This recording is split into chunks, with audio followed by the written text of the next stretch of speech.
3 그리고 4주의 일진사주 명리학 제1011강 시작하겠습니다. 오늘은 양력으로 2021년 8월 13일이고요. 음력으로는 2021년 7월 6일입니다. 오늘 주어지는 명식은 신축년 병신월 계사일이 되겠고요. 오늘의 일진은 계사가 되겠습니다. 자, 오늘 살펴볼 사주 명식은 어저께 임수에 대해서 공부를 했고요. 오늘은 임수 다음으로 계수일간이 신월에 태어난 사주 명식을 한번 알아보게 되겠는데요. 임수가 됐던 계수가 됐던 수일간이라고 하는 것은 같은 것이고, 그 다음에 월령 신월이라고 하는 것도 똑같지만은 역시나 일간 자체가 양수냐 음수냐에 따라서 사주 배합하는 방법, 그것은 일간의 특성이 다르기 때문에 사주 배합하는 방법 또한 다르다라고 말씀을 드릴 수가 있는데, 일단 그래서 일간이라고 하는 것이 어떤 일간이냐에 따라서 크게 달라진다. 같은 목이라 하더라도 양목과 음목이 다르고요.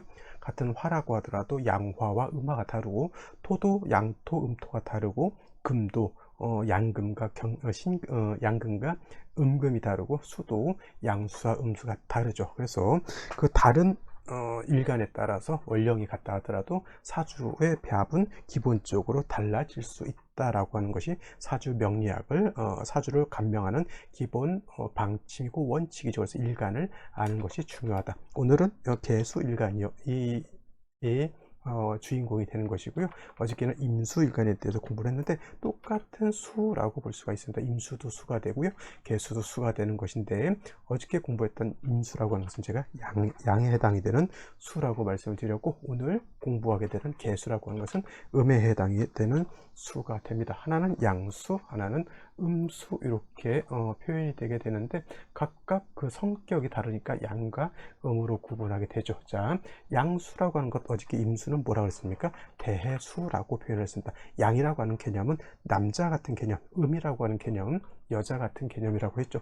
양이라고 하는 것은 크다, 넓다, 그 다음에 깊다, 이렇게 개념을 둔다라고 하면, 음이라고 하는 것은 좀 뭐랄까 넓지 않으니까 좁은 것이고요, 깊지 않으니까 좀 얕은 것이다라고 볼 수 있죠. 그래서 임수라고 하는 대해수, 양수라고 하는 것은 그야말로 방대한 양의 물이죠. 바다라고 하는 것 굉장히 큰 물이죠. 쥐라고 하는 동물이 있습니다. 쥐라고 하는 동물이 우물 안에 있던 쥐, 우물 안에 있던 개구리가 자기가 살던 우물이 굉장히 뭐 좁은 줄 알고 이제 바깥으로 나서 나는 큰 대양으로 갈 것이다 라고 해서 이제 바다를 향해 갑니다. 바다를 향해 가서 그 큰 물을 이제 내가 다 가질 것이다 라고 이렇게 바다를 갔는데, 바다가 어떻게 됩니까? 자기가 살던 우물에 비하여서는 와, 이건 말도 안 되는 그런 방대한 양이죠. 그 물을 자기가 다 내 것으로 하겠다, 말이 안 되는 겁니다. 그죠? 욕심이 지나친 것에 해당이 되죠. 임수라고 하는 것은 그렇게 좀 방대하고 좀 규모가 장난이 아닌 엄청난 그 물을 말하는 것으로서, 그래서 양수, 대해수라고 표현하는 것이고, 대해수라고 하는 것은 쉽게 말하면 뭐예요? 바다라든가 아니면 강호수 같은 것을 임수라고 했고요. 이런 큰 양수, 큰 물은 어떤 성질을 가지고 있다? 충분한 성질, 충분지성을 가지고 있다라고 해서, 임수라고 하는 것은 일간이 왕했을 때는 이렇게 파도, 너울, 아니면은 쓰나미가 있는 것과 같은 그러한 엄청난 파괴력을 동반하기 때문에, 임수가 왕했을 때는 반드시 무토, 칠살로서 임수를 제방하고 병화로서 어떻게 해야 한다? 조후도 하지만은 무토를 도와주어야 한다라고 말씀을 드렸습니다. 이것이 임수가 왕했을 때 기본적인 사주의 배합이다라고 하면, 음수인 계수라고 하는 것은 대해수가 아니라 우로수라고 이렇게 표현하죠. 우로수, 하늘에서 내리는 비라든가 하늘에서 내리는 이슬 같은 거, 하늘에서 내리는 서리 같은 것도 해당이 되고요. 날씨가 좀 더 추워지게 되면 눈이 내리게 됩니다. 그래서 봄, 여름 같은 경우에는 대체적으로 비나 이슬이 내리고, 이슬 같은 경우도 이제 가을이 되었을 때 이제 이슬이 내리는데, 이제 날씨가 점점 추워지게 되면 하늘에서 내리는 물방울이 서리가 되기도 하고요. 또 하늘에서 내리는 물방울이 이제 눈이 되기도 합니다. 다 이거 개수라고도 이렇게 볼 수 있는 것이고, 지상에서는 이제 옹달샘 같은 것 이렇게 생각하시면 되고, 사람이 먹을 수 있는 음용수와 같다라고도 이렇게 생각하시면 돼요. 음류수하고 음용수하고는 뭐 같을 수도 있지만, 뭐 제가 봤을 때는 약간 좀 차이가 있지 않나, 이런 생각을 하게 되죠. 그래서 개수라고 하는 것은 이러한 특징을 가지고 있고, 우로수와 같기 때문에 임수처럼 큰 그런 물이 아니라 작은 물이죠. 작은 옹달샘, 아니면 옛날에 우리 어머님들, 할머님들이 하늘에 치성을 드릴 때 정화수라고 하는 것을 떠놓고 하죠. 정화수를 뭐 큰 어떤 욕조 같은 데다 받아 놓는 것이 아니라 깨끗한 우리 국그릇이라든가 밥그릇, 사기로 된 밥그릇 깨끗한 데다가 누구도 손을 대지 않은 첫 우물을 떠다가 정화수를 해서 하늘에 치성을 드리게 됐죠. 그것이 바로 개수, 이렇게 생각하시면 돼요. 하늘에 치성을 드리는 물이 더럽고 탁하고 냄새나고 흙이 섞여져 있고 하면 됩니까? 안 되니까. 이 개수라고 하는 음용수 내지는 정화수라고 하는 것은 그야말로 깨끗한 것이 생명이다. 청징함이 생명이다라고 하는 거예요. 그래서 임수 같은 경우에는 일간이 왕하면 토를 갖다가 써서 임수를 제방할 수 있지만은 개수라고 하는 것은 음용수 내지는 정화수와 같은 것이기 때문에 맑고 깨끗해야 되죠. 그래서 개수는 일간이 좀 왕하다 하더라도 뭘 쓰지 않는다? 무토나 기토, 관사를 쓰지 않는다. 정관인 무토도 별로 좋아하지 않고요. 편관인 기토도 좋아하지 않습니다. 무토는 큰 토이기 때문에 개수라고 하는 것이 무토를 보게 되면 개수를 완전히 땅에다 묻어버리는 것 같죠. 이 쉽게 말하면 옹달샘이 있습니다. 옹달샘 내지는 우물, 사람이 같이 쓰는 우물 같은 것이 있는데 거기다가 덤프 트럭, 맷 트럭을 갖다가 우물에다 부어버리면 우물을 메꿔버리게 되죠. 그럼 그 우물을 못 쓰게 되는 겁니다. 개수가 무토를 본다라고 하는 개념은 바로 그러한 개념으로 보면 되겠고요. 또 기토를 본다라고 하는 것은 무토 정도는 아니지만은 사람이 먹는 물에다가, 우물에다가, 아니면 냇물에다가 흙탕물, 흙을 갖다 뿌리게 되면은 흙탕물이, 뿌연 흙탕물이 되죠. 그런 물도 먹을 수 없겠죠. 그래서 여러분들 개수 생각할 때는 사람이 먹는 그러한 물이다, 이렇게 생각하시면 되겠습니다. 그래서 개수는 일간이 왕하더라도 무토기토를 쓰는 것이 아니라, 간목이라고 하는 것이 있어서 저 무토기토를 갖다가 제거시켜 줘야 되죠. 마치 뭐하고 왔냐면 정수기에 필터 같은 거 있죠. 그러한 기능을 하죠. 그래서 나무 같은 것이 많게 되면, 불의 옥장 같은 거 아시는지 모르겠어요. 불의 옥잠 같은 거라든가, 아니면 우리가 그 먹는 미나리 깡 있죠. 미나리깡 같은 데 가면은 물이 들어올 것 같은데, 이 미나리라든가 요 불의 옥장 같은 것들은 이것이 다 풀이고 오행으로 목이 되는 것인데, 더러운 탁한 물을 갖다가 정화시켜주는 그런 역할을 하게 되죠. 그래서 개수가 탁할 때, 토가 있어서 탁할 때는 이렇게 간목이라고 하는 것이 있어서 토를 갖다가 깨끗하게 걸러주는 것이 필요하다라고 볼 수가 있겠고요. 그리고 개수나 임수나 수라고 하는 것은 일단 왕했을 때는 뭐 나름대로 개수는 목을 쓰게 되고 화를 쓰게 되지만은 임수는 무토를 쓴다고 했죠. 근데 임수가 됐든 개수가 됐든 일간이 약했을 때는 인성인 금을 쓰거나 비교형 겁재인 같은 수로서 약한 일간을 도와줘야 되는데, 개수 같은 경우에는 일간이 약하거나 일간이 왕하거나 금 한 점 정도, 인수인 금이 한 점 정도 있는 것은 나쁘지 않다, 이렇게 말씀드릴 수가 있겠습니다. 자, 다음은 개수일간이 태어난 월령 신월에 대해서 말씀드리도록 하겠습니다. 신월, 어저께 임수 신월에 대해서 설명을 했고요. 오늘 또 개수 신월인데 뭐 일간이 달라져 있을 뿐이지 신월이라고 하는 것은 달라지지 않았습니다. 그래서 신월이라고 하는 것은 입추가 되면서부터 신월로 넘어오게 되는 것이고요. 그 다음에 신월이라고 하는 것은 크게 신유술 서방에 해당이 되죠. 서방에 해당이 되면서 방향은 서쪽이 되는 것이고, 주관하는 신은 백호, 하얀 호랑이다라고 볼 수가 있죠. 금의 색깔은 뭐예요? 금의 색깔은 백색입니다. 그래서 호랑이도 백색으로, 그죠? 그러면 목은 어떤 색깔일까요? 나무, 우리가 목화토금수라고 있죠. 목은 청색이죠. 목은 청색, 파란색이 되는 것이고요. 화는 붉은색, 적색이 될 것이죠. 그래서 이 적색이죠. 그래서 목은 청색이면서 주관하는 신이 뭐라고 했습니까? 파란 용, 청룡이라고 보게 되는 거고, 그 다음에 화는 적색이면서, 그래서 붉은 줄자를 써서 주작 이렇게 쓰죠. 주작. 그래서 붉은 봉황 이렇게 쓰게 되고요. 그 다음에 수라고 하는 것은, 수는 흑색이죠. 흑색, 검정색이면서, 그래서 거물, 현자, 현무가 주관하는 신이 되죠. 토는 어떤 색이냐? 토는 이제 노란색이죠. 노란색은 그래서 뭐라고 쓸까요? 황색이라고 하죠. 황색이면서 토는 구진이라고 하는 동물이 있는 것 같아요. 구진이 주관한다 이렇게 보게 됩니다.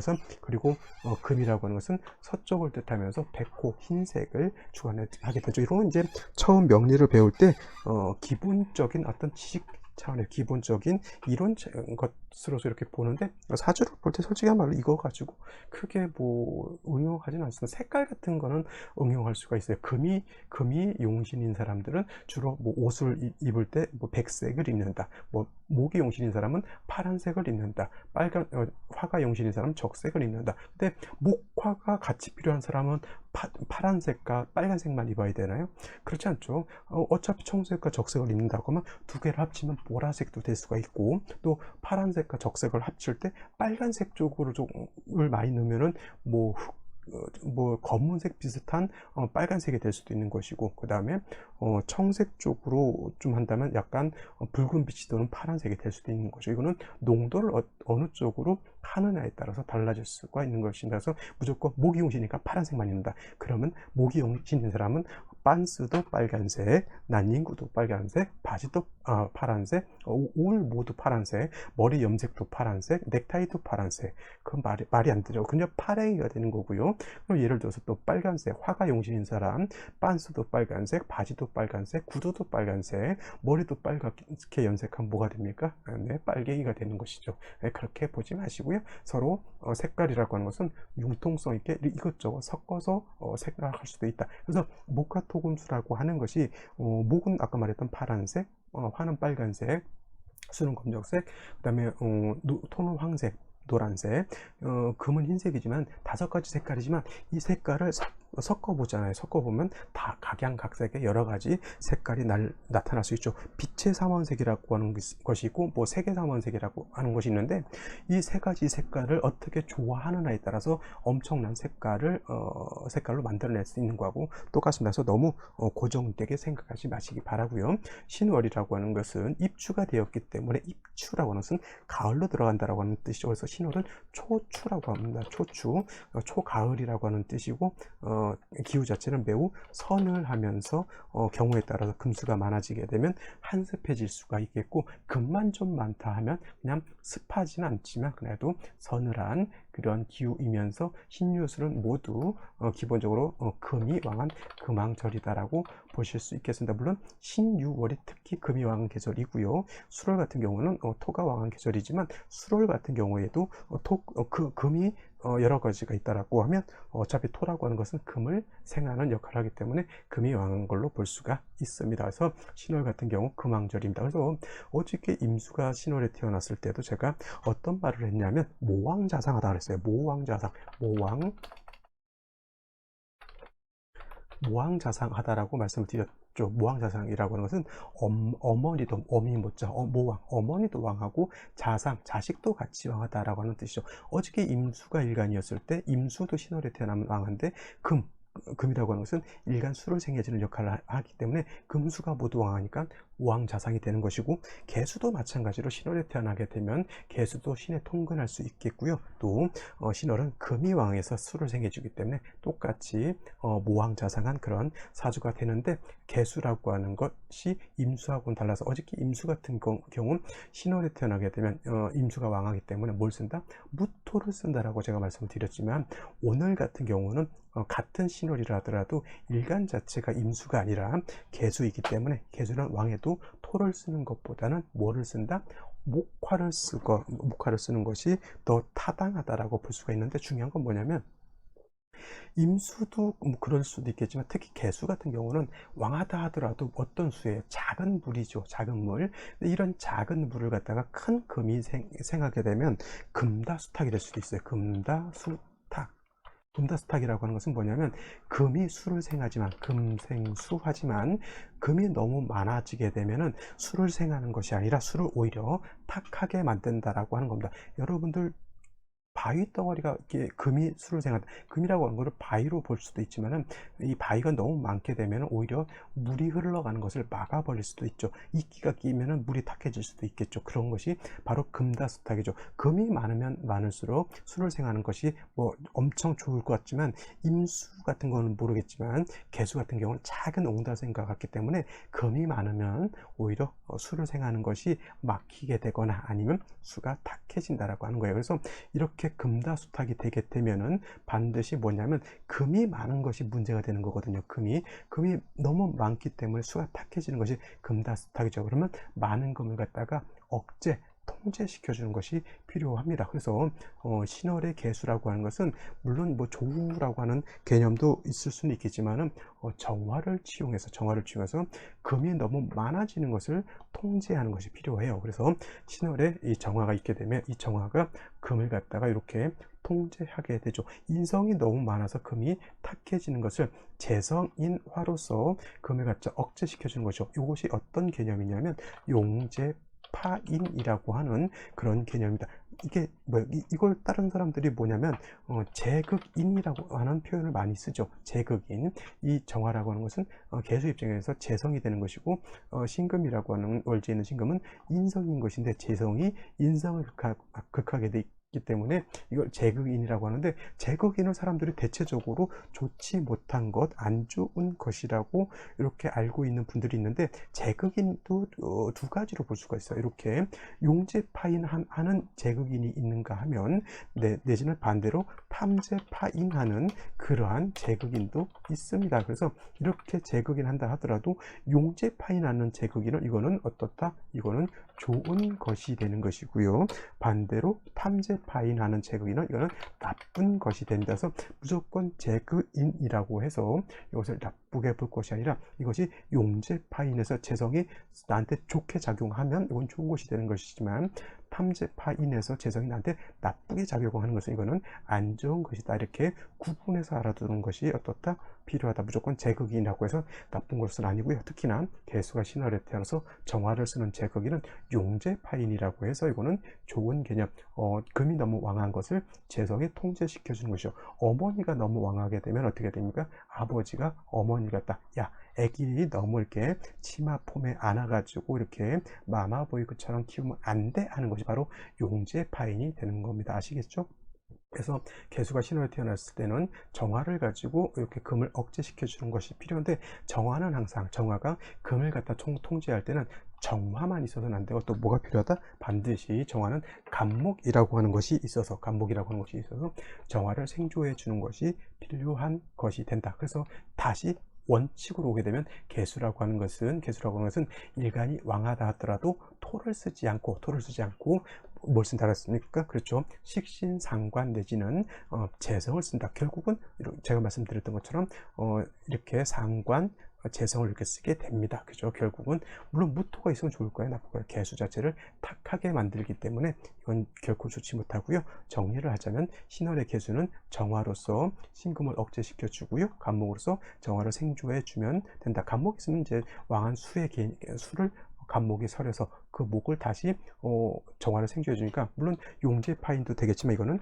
상관모가 된다. 상관생재가 된다. 이렇게 보시면 되겠습니다. 이런 국사가 되면 사람이 머리가 굉장히 총명하고 똘똘하고 언변도 좋고요.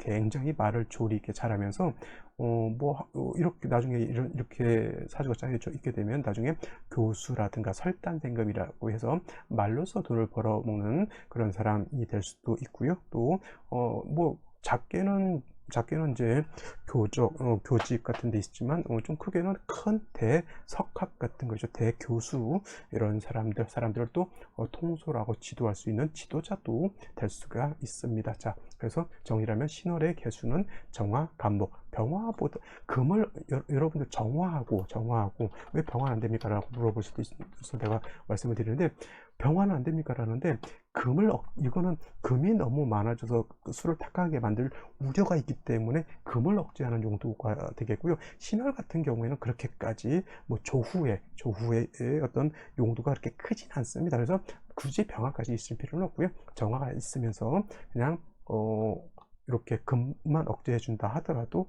나쁘지 않은 그런 국세가 될 수 있는 겁니다. 병화는 특히 조후할 때, 추울 때, 특히 엄동설한에 추울 때 조후하는 용도로서는 병화가 좋지만은 금을 억제하는 것은 병화보다는 정화가 더 월등하기 때문에 정화를 쓰는 것이다. 이렇게 알아두시면 되겠습니다. 이런 내용 있잖아요. 이거 정화를 쓰고 병화를 쓰고 이런 것들을 이렇게 좀 내밀하게 알고 있는 사람들이 이렇게 많지 않습니다. 그래서 그냥 무조건 화가 용신이다. 화가 용신인 경우에도 정화가 용신이냐 병화가 용신이냐 이것도 구분할 수가 있겠고요. 수가 용신일 때도 임수가 용신이냐 개수가 용신이냐, 목이 용신일 때도 간목이 용신이냐 을목이 용신이냐 이거 다 구분할 수 있어야 된다라고 하는 것 알아두시면서 오늘의 명식 생시 알아보도록 하겠습니다. 자, 오늘의 명식 다시 한번 살펴보게 되면 일간은 개수일간, 개수라고 하는 것은 음수라고 말씀을 드렸고요. 개수일간이 태어난 월령 신월입니다. 신월은 금왕절이면서 신금은 뭐다? 이거는 금 중에서도 음양으로 구분하기 때문에 양금이 되죠. 지지의 신금은 천간의 경금과도 같습니다. 그래서 개수일간이 신월에 태어났을 때 사주의 격국으로 이렇게 구분하게 되면 어떤 격이 될 것인가 라고 봤을 때 개수라고 하는 것은 음수라고 말씀드렸고요. 신금은 말씀드렸죠. 양금이라고 해서 금이라고 하는 것은 금생수, 금이 나를 일간을 생해주는 관계이기 때문에 인성이다라고 볼 수가 있는데 일간이 음이고 인성이 양이기 때문에 이거는 양대 음대 양이 되겠죠. 정인 격이다. 어저께 임수가 신월에 태어났을 때는 반대로 정인격이 아니라 편인격이 될 수 있는데 말씀드렸던 것처럼 임수가 신월에 태어나거나 개수가 신월에 태어나게 되면 일간도 왕하고 금도 왕하다. 그래서 모왕 자상하다라고 이렇게 말씀을 드릴 수가 있는데 차이가 있는 것은 임수는 큰 대수와 같고 개수는 작은 옹달샘과 같기 때문에 임수가 신월에 태어났을 때는 금다수탁되는 것을 그렇게까지 두려워할 필요는 없습니다. 왜냐하면 임수 자체가 너무 크기 때문에. 근데 개수라고 하는 것은 작은 옹달샘과 같기 때문에 왕금인 신금이 생겨줄 때는 자칫 금다수탁이 될 수도 있겠다. 금다수탁이 될 수도 있다. 그래서 재성으로서 금을 갖다가 인성이 금을 갖다가 억제 통제함이 필요한데 그걸 갖다 뭐라 한다? 제극인인데 그거를 다시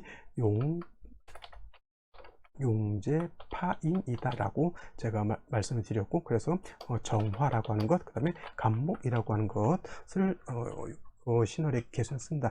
정화간목을 쓰는 것이 어떤 거 있죠? 일간이 경금이라고 하는 것이 있었죠. 제가 지지의 신금이라고 하는 것은 경금과 같다고 했죠. 이 개수 입장에서 지지의 신금 따지고 보면 경금이죠. 경금이 너무 왕한 것이 문제가 되니까 왕한 경금을 다스릴 때 뭘로 다스린다?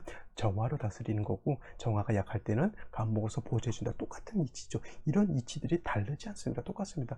단 경금을 얘기할 때 일간 경금이었을 때 정화 간목을 쓰는 것이지만 개수 일간이라 하더라도 경금이 왕할 때는 역시나 정화 간목을 쓰는 것은 똑같다. 이치는 같다. 이렇게 보실 수가 있겠죠. 그래서 정화 간목을 취용하는 것이 기본적으로 필요한 그런 국세인데, 연지를 보게 되면 축토라고 하는 것이 있죠. 축토, 개수 입장에서 축토라고 하는 것은 칠살편관인데 이건 미토가 아니고 지지로 미토가 아니고 축토이기 때문에 축중 개수 신금이죠. 그래서 칠살편관이긴 하지만 개수일간이 이 축에 뿌리를 둘 수 있다, 통근할 수 있다. 그 다음에 신금까지 있기 때문에 개수 자체가 그렇게 칠살인 축토를 본 것이 나쁘지 않다라고 볼 수가 있겠고요. 단 이렇게 되면 사주가 좀 한습해질 수 있다라고 하는 것이 조금 문제가 될 수 있습니다. 근데 일지에서 사화를 봤죠. 사화라고 하는 것은 개수 입장에서 재성이죠. 선생님 아까 정화라고 했는데 사화는 병화 아닙니까? 물론 병화죠. 그래서 병화라고 하는 것은 금을 억제하는 그런 힘은 정화에 비해서 떨어진다라고 말씀을 드렸는데, 이렇게 개사 일주가 돼서 사화를 이렇게 신금이 같이 있게 되면 이거는 지지육합이죠. 지의 육합이 돼가지고 육합이 돼서 이거는 뭐야?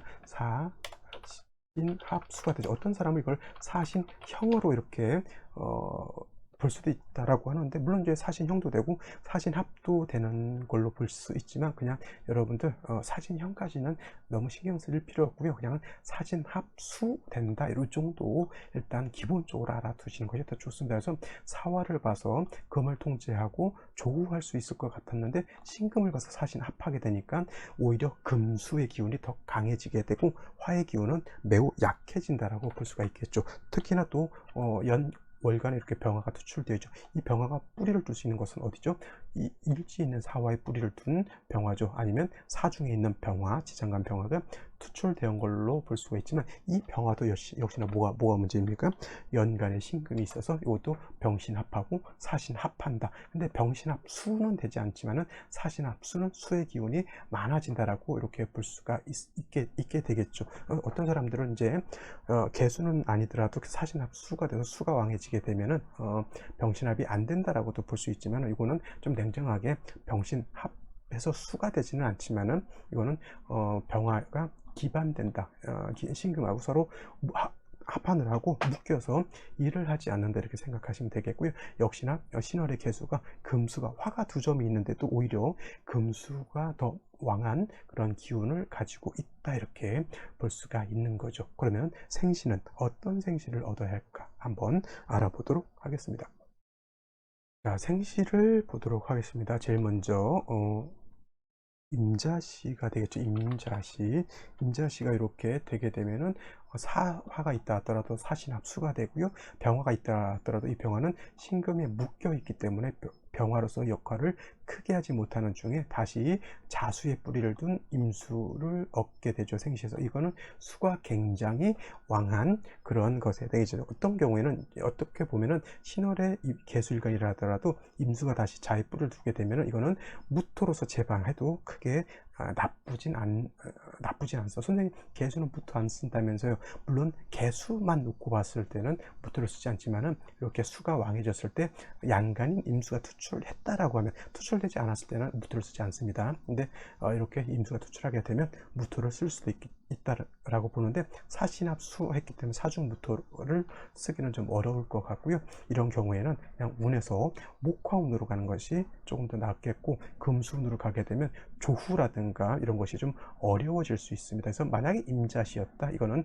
목화운으로 가는 것이 좋을 것 같고요. 그 다음에 만약에 개해시가 이렇게 되어 있다, 그런데 잘 보시면 사신합수가 된다고 했는데, 이 해시가 된다라고 하면 사신합이 되지 않고요, 사해상충이 되죠. 그러면 사신합 했을 때 사화보다는 사해충이 됐을 때 사화가 깨지는 것이 더 크게 깨지게 되겠고요. 역시나 병화가 뿌리를 뒀던 사화 자체가 무너지기 때문에 병화는 더더군다나 힘을 잃게 된다. 이런 경우에도 운은 어디로 가야 된다? 목화운으로 가는 것이 더 좋겠다. 사주가 이렇게 되면 매우 한습한 사주가 된다라고 볼 수가 있겠고요. 갑인시가 됐을 때는 역시나 이제 사화는 사진합 한다 하더라도 인중병화, 인중간목을 쓸 수 있죠. 개수의 기운을 갖다가 간목으로 설해가지고 화를 생해주는 이런 구세로 갈 수 있죠. 이 운은 남자로 태어나서 목화운으로 가는 것이 좋을까요? 아니면 여자로 태어나서 금수운으로 가는 것이 좋을까요? 이거는 기본적으로 여자로 태어나서 금수운으로 가는 건 좋은데, 역시나 신월, 병신월, 정유월, 을미월 같은 이런 때 태어났을 때 여자는 항상 대운이 순행하기 때문에 이 무술년이 아니죠. 무술대운을 어떻게 잘 넘길 것이냐를 생각하고 사주를 만드는 것이 필요하다라고 볼 수가 있겠고, 을미갑오 여자로 태어났을 때 갑인시를 얻으면 괜찮다고 했는데, 만약에 을묘시를 받았다라고 하면 을묘시는 갑인시에 비해서 공력이 매우 떨어진다라고 볼 수 있겠고, 병진시 같은 경우도 병화가 이제 다시 이 사화의 뿌리를 든 병화가 2군데 투출되어 있는데, 어떤 분들 하늘의 태양은 하나다, 병화 2개 있으면 안 좋다 이렇게 보시는 분들도 있는데, 개뿔, 그거는 하나 근거 없는 소리가 되겠고요. 이거 병화가 투출되어 있다 하더라도 병화가 따지고 보면 병화가 3개잖아요. 하나, 둘, 3개지만 이 천간 2개는 어차피 지지에 뿌리를 두고 있어야 강한 힘을 얻게 되는데, 이 지지에 있는 뿌리가 사실 사신을 합하고 있기 때문에 두 개가 있다 하더라도 큰 힘을 발휘하지는 못합니다. 그렇다 하더라도 운을 어디로 가야 된다? 이것도 금수운으로 가는 것이 목화운으로 가는 것보다는 조금 더 낫지 않을까라는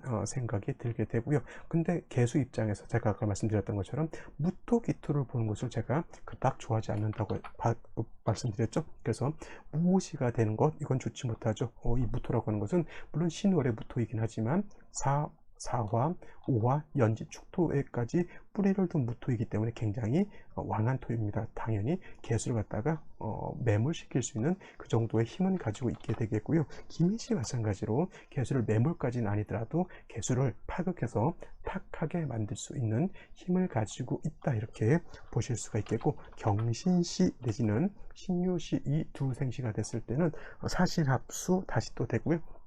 또 신유시가 되면 사유회금까지 하기 때문에 금수가 전반적으로 왕하죠. 그러면 오는 금수운보다는 목화운으로 가는 것이 더 좋겠죠. 그래서 생시에 따라서 우리 대운의 흐름이 달라지기 때문에 생시에 따라서 어떤 경우에는 이제 남자 아이가 좋은 경우도 있고 어떤 생시는 여자 아이가 좀 좋은 경우도 있겠죠. 그죠? 그래서 이런 거를 잘 구분해서 태기를 하시는 것이 바람직하다라고 말씀을 드리고 오늘 여기까지 하고 마치도록 하겠습니다. 감사합니다.